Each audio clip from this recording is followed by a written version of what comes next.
Hola, ¿qué tal? ¿Cómo les va? Muy buen día para todos ustedes. En esta clase teórica nos vamos a ocupar del cerebelo. En teóricos anteriores habíamos dicho que el sistema nervioso central estaba formado por la médula espinal y por un conjunto de órganos ubicados dentro de la cavidad craneana que colectivamente habíamos llamado encéfalo. ¿Y qué era ese encéfalo? Era el tronco del encéfalo formado por el bulbo raquídeo, la protuberancia y el mesencéfalo que estudiamos en el teórico anterior. Hoy nos vamos a ocupar del cerebelo y nos queda para un teórico siguiente el cerebro, que va a estar formado por el diencéfalo y el telencéfalo. Todo eso que estaba dentro de la cavidad craneana es el encéfalo. Bueno, el cerebelo es un órgano que sirve para tres cosas. Las tres funciones básicas del cerebelo son el control del equilibrio, el control del tono muscular y el control de los movimientos voluntarios. En el teórico siguiente vamos a profundizar un poco más con esto, pero así a grosso modo para recordar las tres funciones del cerebelo: TEC, tono muscular, equilibrio, control de los movimientos voluntarios. Vamos a ver también que cada una de estas tres funciones va a ser desempeñada por una parte distinta del cerebelo. El equilibrio va a estar controlado por el arquicerebelo, que es la parte más antigua del cerebelo. El tono muscular va a estar controlado por el paleocerebelo y el control de los movimientos voluntarios está a cargo del neocerebelo. Ya vamos a ver con más detalle cómo funciona todo esto, pero por ahora, así en líneas generales, vamos a decir que las funciones del cerebelo son esas tres. ¿Dónde está el cerebelo? El cerebelo está adentro del cráneo. ¿En qué parte? ¿Se acuerdan que acá habíamos hablado de una fosa craneal anterior, una fosa craneal media y una fosa craneal posterior? Acá, en esa fosa craneal posterior, estaba alojado el cerebelo. Y habíamos hecho también en la clase anterior un esquema, ¿se acuerdan?, del tronco del encéfalo visto por su cara posterior, donde tratamos en detalle el cuarto ventrículo. Y yo les dije que para ver todo eso había que cortar los pedúnculos cerebelosos y retirar el cerebelo. Por lo tanto, el cerebelo estaba atrás de todo el tronco del encéfalo. ¿Se acuerdan ese esquemita? Acá teníamos la médula que se continuaba con el bulbo, ¿dónde? A nivel de la decusación de las pirámides, que corresponde a un plano horizontal rasante al borde superior del atlas. Y en el bulbo tenemos el cuarto ventrículo, que también lo tenemos acá en la protuberancia. Acá arriba tenemos el mesencéfalo. Si lo veo por atrás voy a ver los tubérculos cuadrigéminos.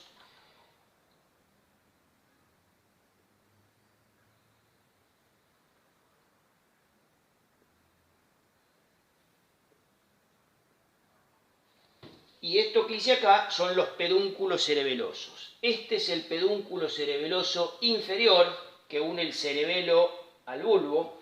Este es el pedúnculo cerebeloso superior que une el cerebelo al mesencéfalo. Y este es el pedúnculo cerebeloso medio que une el cerebelo a la protuberancia, que se continúa con todas estas fibras transversales que veíamos en la cara anterior de la protuberancia, ¿sí? Yo se los hice acá separaditos, pero los pedúnculos cerebelosos, ya lo vamos a ver en los trabajos prácticos, están todos juntos, todos apretaditos, no están separados así como los hice yo. Y si queremos podemos hacer acá el surco del tallo del calamus excretorius o surco medio, el ala blanca interna, que era el núcleo del hipogloso, el ala blanca externa, la eminencia teres, ¿sí?, que era el núcleo del sexto par, ¿se acuerdan? Bueno, todo esto era la cara posterior del tronco del encéfalo, y para ver esto yo tengo que sacar el cerebelo, cortar estos pedúnculos cerebelosos y sacar el cerebelo, ¿sí? ¿Cómo sería el cerebelo si yo lo veo en un corte sagital? Hacemos un corte sagital en este plano, ¿y qué vamos a ver? Vamos a ver esto mismo así. Acá tenemos el bulbo, acá tenemos la protuberancia, acá tenemos el mesencéfalo formado por los pedúnculos cerebrales adelante y por los tubérculos cuadrigéminos atrás. Esto acá es el piso del cuarto ventrículo y el cerebelo está acá.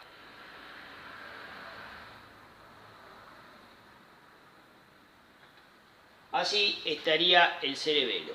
Fíjense que este cerebelo va a estar atrás de todo esto, ¿sí? Acá los pedúnculos cerebelosos lo unen con estas estructuras del tronco del encéfalo. Así, al corte sagital, yo puedo reconocer una cara superior del cerebelo, que es esta, una cara inferior y una cara anterior, que sería esta. ¿Con qué se van a relacionar estas caras? La cara superior, que es esta, se va a relacionar con la tienda del cerebelo. ¿Se acuerdan cuando hablamos de meninges? Habíamos dicho que las meninges eran unas membranas que cubren todos los órganos del sistema nervioso central. La pía madre, que era la más interna, la aracnoides por fuera y más afuera todavía la dura madre, que era la más evidente, la que van a ver en los preparados, la que van a tocar.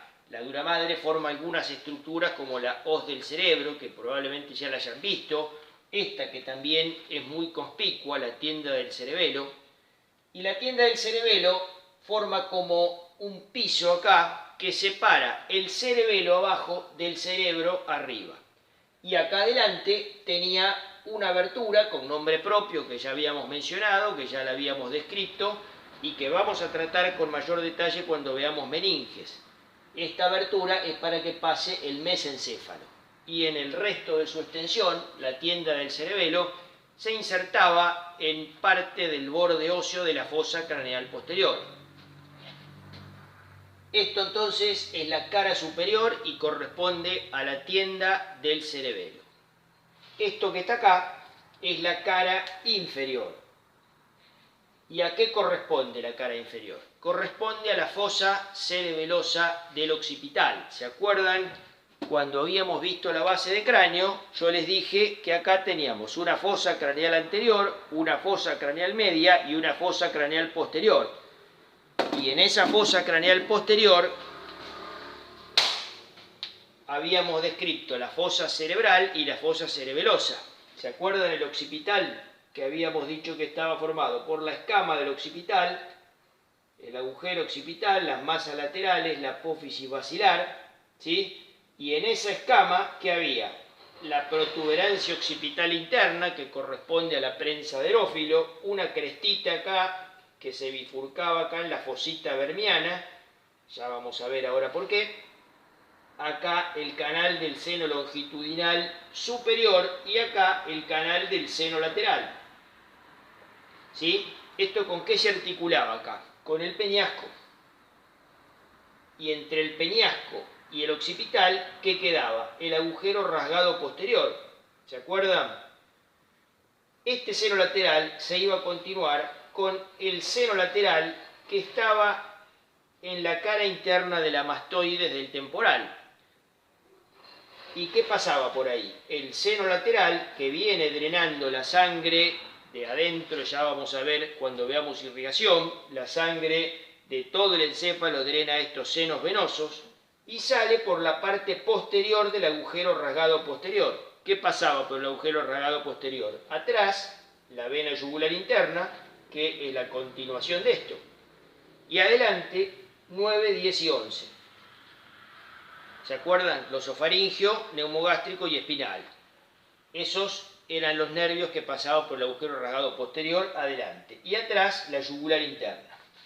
Cuando uno ve estas estructuras, siempre es bueno recordarlas. Así va un poco relacionando todo, porque van a tener que dar el examen final con todo esto, ¿sí?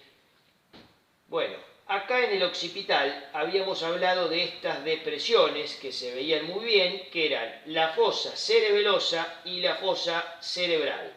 Esto corresponde al cerebelo, esto corresponde al lóbulo occipital del cerebro, ¿sí?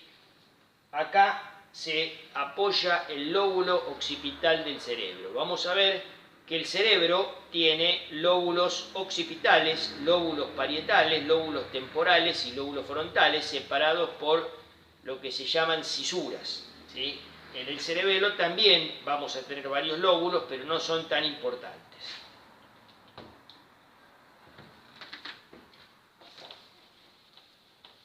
Bueno, me queda la cara anterior.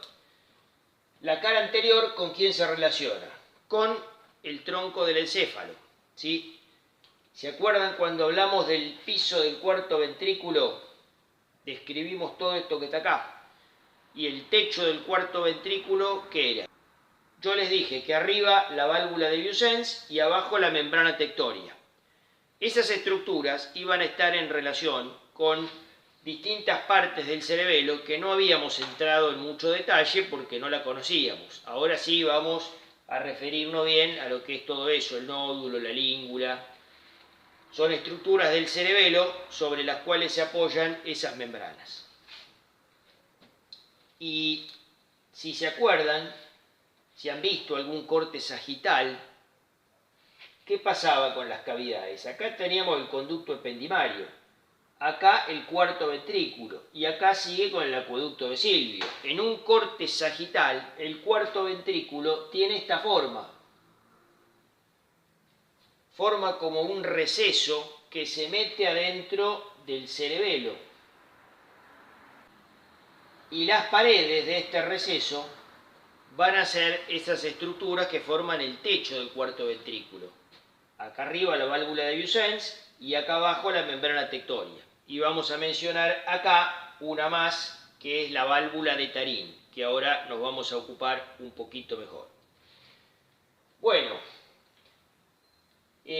ya que tenemos esto acá, vamos a recordar algo, vamos a hacerlo en azul, que es el origen aparente de los pares craneales, ¿sí? Acá podemos hacer, a nivel del bulbo, la oliva vulvar.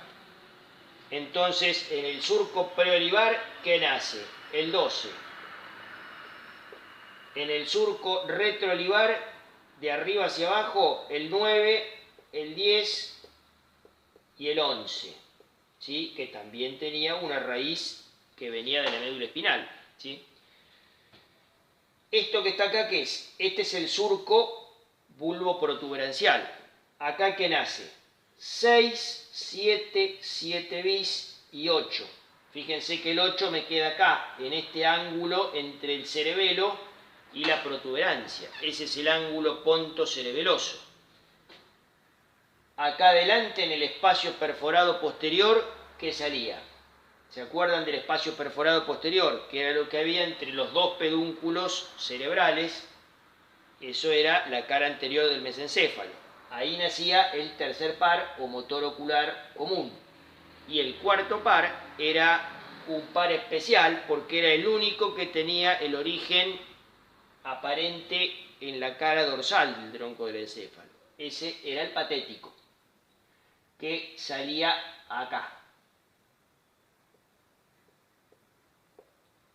a los lados del frenillo de la válvula de Vieussens. ¿Se acuerdan?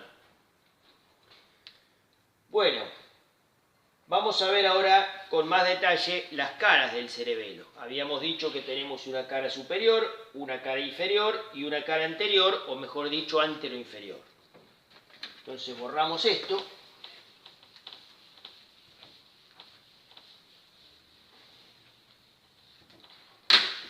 ¿Qué tenemos en la cara superior?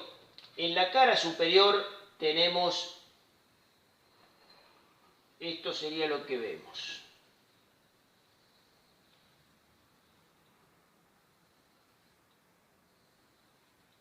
Los dos hemisferios cerebelosos y en el medio una estructura más saliente que es el vermis cerebeloso. Vermis con B corta. ¿Por qué? Verme, ¿qué es un verme? Un gusano, ¿sí? El aspecto de esta estructura es parecido a un gusano, por eso se llama vermis cerebeloso. Y estos son los hemisferios cerebelosos. Todo esto está rodeado por el borde circunferencial, que tiene una escotadura ancha y poco profunda hacia adelante en relación con el mesencéfalo, esto es anterior, y una angosta y profunda que es posterior, que termina acá en el fondo, en el extremo posterior del vermis. Esto, como lo estoy viendo desde arriba, es el vermis superior. Vamos a ver que en la cara inferior tenemos el vermis inferior. En esta cara superior, el vermis está por encima de los dos hemisferios cerebelosos que miran no hacia arriba, miran hacia arriba y hacia afuera. ¿Y qué hay acá? Acá hay un montón de surcos que tienen este aspecto.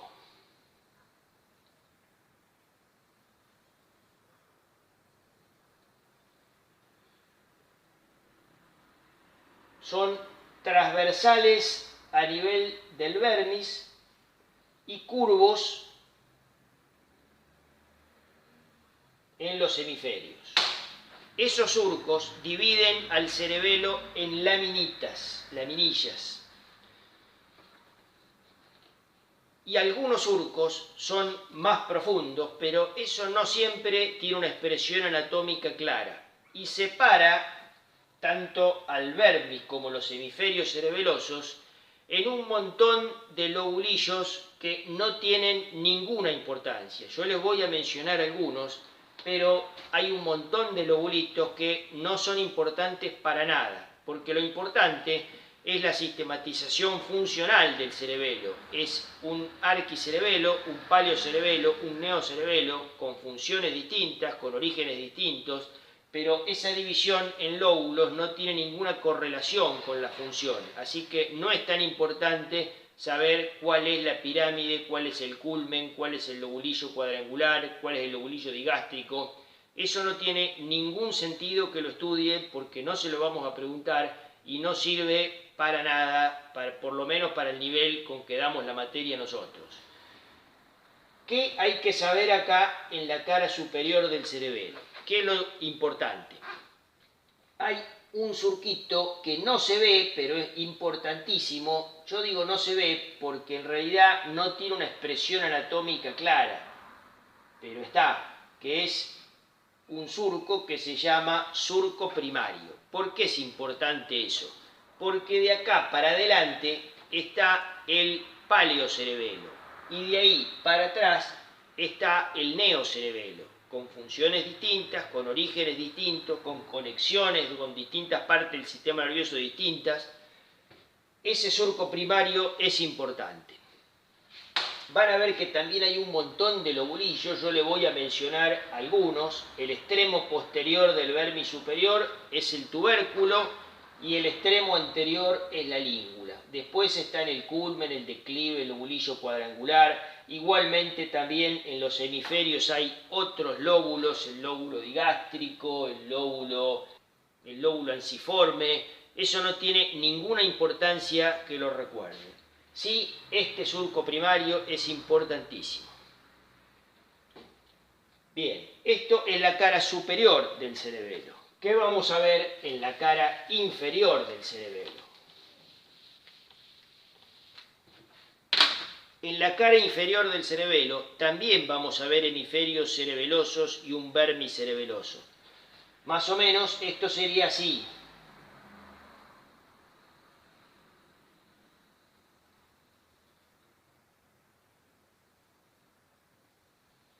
Acá tenemos los dos hemisferios más salientes y el vermis está como metido para adentro.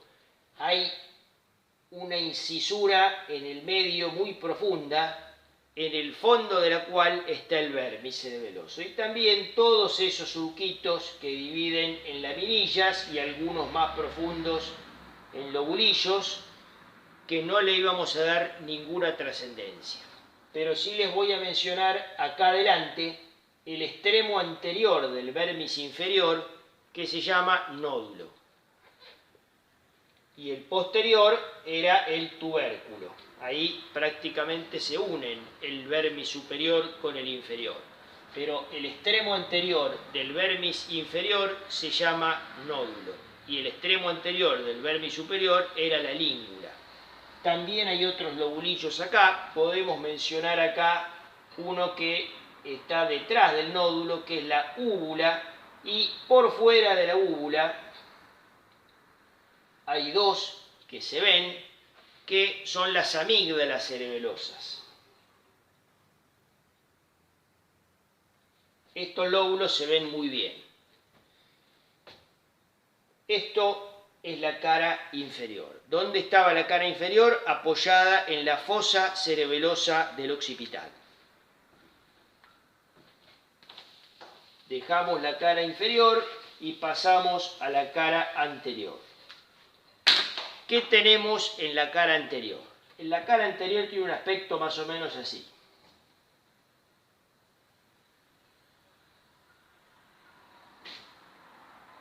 Esto visto de adelante, acuérdense que el vermis superior era más saliente, el vermis inferior está más hundido, ¿sí? ¿Y qué vamos a ver en esta cara? ¿Se acuerdan que yo les dije que en el corte sagital yo tenía esto?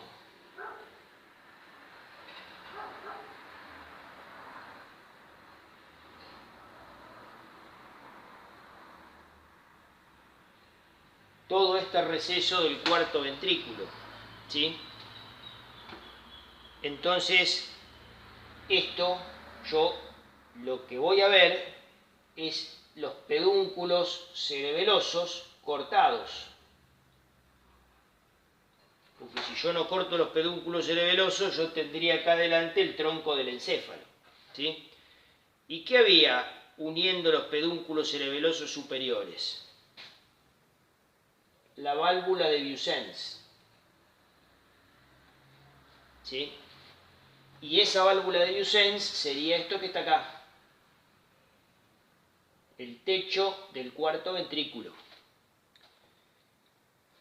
¿Sobre qué se apoyaba la válvula de Vieussens? Yo se los mencioné así en el teórico del tronco del encéfalo, acá lo vamos a entender mejor.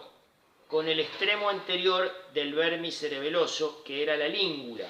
¿Sí? El vermis cerebeloso viene por acá, el superior, por supuesto, y acá está la língula. La língula está pegada a la válvula de Vieussens, fusionada por una capita chiquitita de pía madre solamente. Y esto sería la válvula de Vieussens, y esta válvula de Vieussens estaría fusionada, acá en la línea media, con la língula, ¿sí? Que era el extremo anterior del vermis superior. Y más abajo, ¿qué vería yo? Vería el extremo anterior del vermis inferior. ¿Cuál era? El nódulo. Y podríamos hacer acá también la úvula, que era lo que había atrás del nódulo.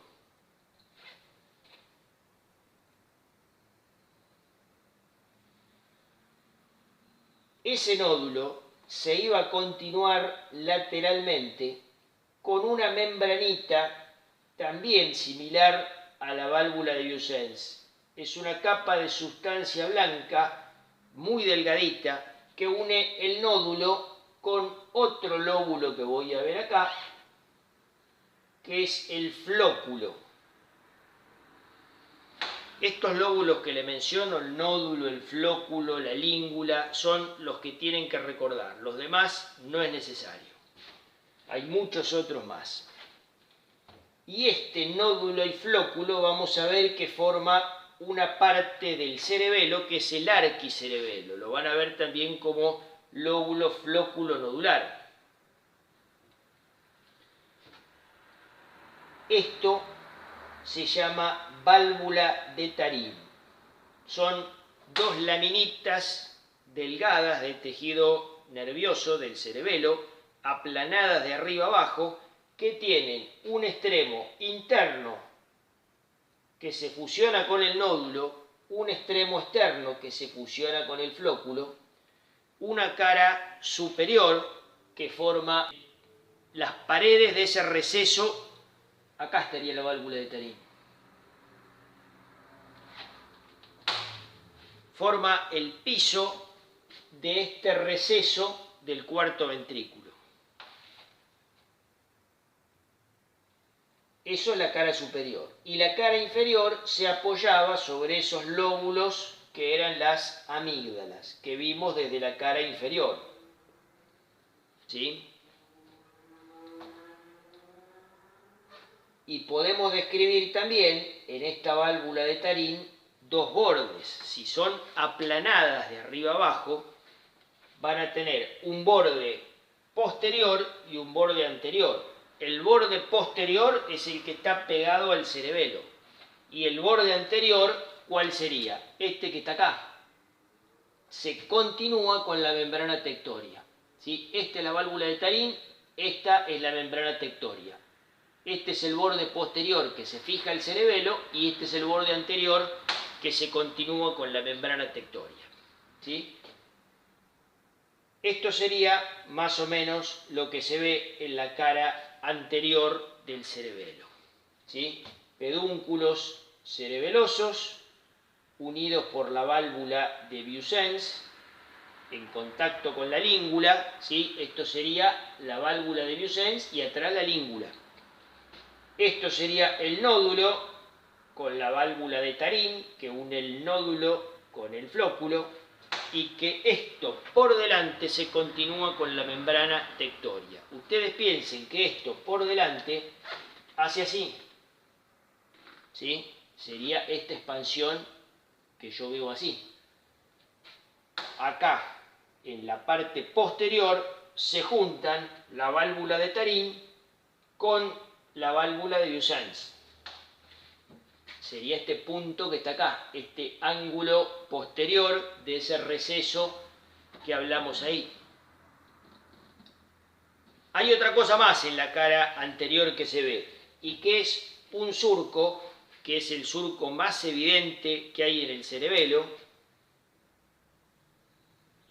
que es bien profundo, ya lo vamos a ver en los trabajos prácticos, ahí como parece que se meten para adentro todos los surquitos que hay, que tiene nombre propio, que es el surco de Bygdasyr, y que si bien es el surco más evidente del cerebelo, no tiene tanta importancia funcional porque no separa partes del cerebelo con distinta función. Esa división que habíamos mencionado de arquicerebelo, paleocerebelo y neocerebelo no sigue esta estructura de surcos y lóbulos visibles en la superficie externa del cerebelo, sino que más bien están limitados por otras estructuras que por ahí no son tan evidentes como ese surco primario. En el caso del arquicerebelo sí, este lóbulo flóculo nodular sí es claramente el arquicerebelo. Vamos a ocuparnos de eso con más detalle en el teórico siguiente. Bueno, entonces, ahora que ya conocemos un poco mejor todo esto, podemos decir que el techo del cuarto ventrículo está formado acá arriba por la válvula de Vieussens, que está en contacto con el extremo anterior del vermis superior o língula, pegado por una capita de pía madre. Y abajo tenemos el nódulo, que está acá, la válvula de Tarín, que está en contacto con el nódulo, y acá, en la parte media, se fusiona con el nódulo, se adelgaza la válvula de Tarín y se fusiona. Y por delante de esa válvula de Tarín, ¿qué tenemos? La membrana tectoria que ya habíamos estudiado. Ese sería el techo del cuarto ventrículo. Y lateralmente todo esto está cerrado por los pedúnculos cerebelosos, como habíamos mencionado en el teórico anterior. Bueno, dejamos ahora la estructura del cerebelo así en estos lóbulos, vista desde su superficie externa, y vamos a hablar un poquito de la estructura interna del cerebelo.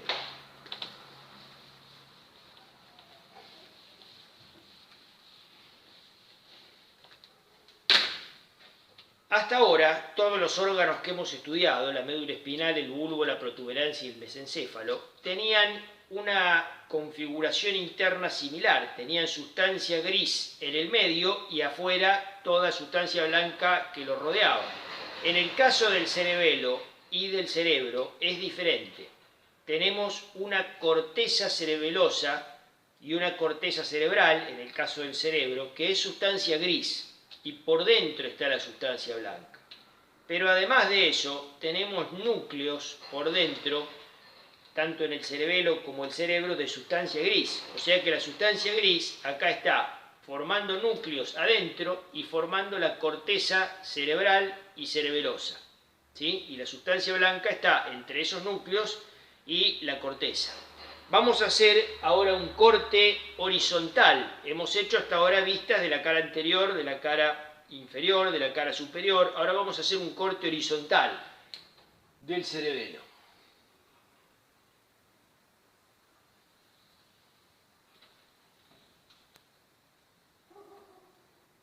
Entonces, ¿qué vamos a ver acá? Vamos a ver por fuera la sustancia gris formando la corteza cerebelosa que tiene algunos surcos que separaban esos lóbulos y lobulillos que no le íbamos a dar ninguna trascendencia, salvo el surco primario, y tiene surquitos más chiquititos que separan toda la superficie del cerebelo en esas laminillas. Esto que está acá afuera sería la corteza cerebelosa, que es sustancia gris. Y en el medio tenemos núcleos de sustancia gris. Esos núcleos de sustancia gris son 3 núcleos que están asignados a cada una de las 3 partes del cerebelo. En realidad son 4. Uno es el núcleo dentado, que es una laminilla de sustancia gris aplanada que tiene esta forma de U abierta hacia adelante. Esto en un corte horizontal. Después tenemos los núcleos dentados accesorios internos y externos. Este es el dentado accesorio externo y este es el dentado accesorio interno. Estos lo van a ver también como globoso y emboliforme, ¿sí? Núcleos dentados accesorios es suficiente. Y después vamos a ver acá otro núcleo más, que son los núcleos del techo. Así. Este se llama también fastigio. Estos núcleos dentados están asociados al neocerebelo. Estos núcleos dentados accesorios están asociados al paleocerebelo. Fíjense que el dentado accesorio externo tiene la extremidad posterior afilada y la extremidad anterior redondeada, y esta al revés, la posterior redondeada y la anterior afilada. Esto es anterior y esto es posterior, ¿no? Acuérdense que anterior está esta escotadura ancha y poco profunda, y la posterior esta escotadura angosta y profunda. Y estos núcleos del techo o fastigios, que tienen una extremidad anterior así redondeada y una posterior con dientes, estos están asociados al arquicerebelo. Ya vamos a ver después, en el teórico siguiente, la sistematización funcional de esto y qué implicancia tienen estos núcleos grises. Bueno, esto sería la estructura interna del cerebelo. Sustancia gris en la corteza y en estos 3 núcleos, y sustancia blanca todo lo demás. Acuérdense que en la sustancia blanca yo tengo axones con mielina, y en la sustancia gris tengo los cuerpos celulares, la sinapsis y células de la neuroglia por todos lados. Vamos a borrar esto y vamos a hablar un poquito de la estructura de la corteza del cerebelo.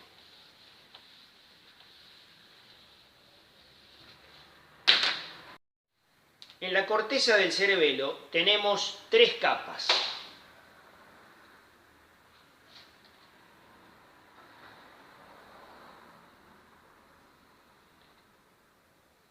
Esta sería la capa más externa, que se llama capa molecular.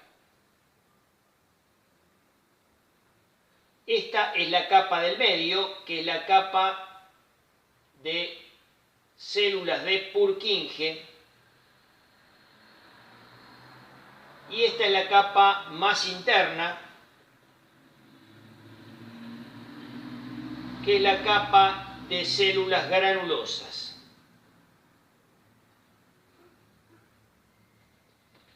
En la capa de células de Purkinje tenemos esas células que tienen una prolongación dendrítica que se ramifica bastante en esta capa molecular y una prolongación axónica que ingresa en la sustancia blanca del cerebelo y termina haciendo sinapsis en alguno de esos núcleos que mencionamos anteriormente.